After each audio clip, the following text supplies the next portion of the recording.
We are here today for an interview about our personal savings and spending habit as a student. In this quick interview, we'll explore how we manage our money day to day. So I am Vanessa Oder Ganon. And I am Charinme Argumanoy. My first question for you is, what are your primary sources of income? My primary source of income is the allowance I receive from my older sister since I have free tuition and live at home. This allowance mostly covers my daily expenses and academic needs. My second question is, how does campus work study cover your printing and transport costs? Since I mostly walk to campus because it's not far from where I live, my allowance mainly goes towards other essential expenses. As for printing, I am quite lucky because my partner has a printer at her work, so I get most my printing done for free there. This really helps me save a significant amount of my allowance. Third question is, how do you track transport fares for hybrid class commutes? Even though I mostly walk to campus, I still keep an eye on any transport fares I might incur for hybrid class commutes, especially on days when I might need to take a ride. It's not a huge expense for me, but tracking it ensures I'm aware of where my allowance is going and helps me stay within my budget.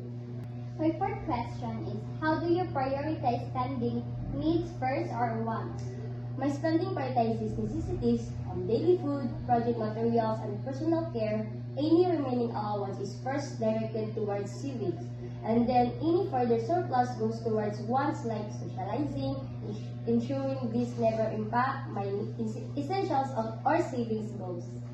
So for my last question for you is, what's your plan if savings dip due to unexpected group project costs? If my savings dip because of unexpected group project costs, my first step would be to review my allowance and see where I can tighten my budget for a while.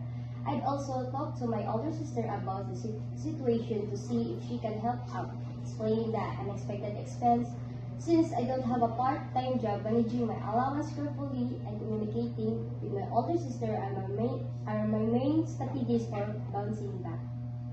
For recommendation, your responses shows a good student budget that wisely dependent on your sister's allowance.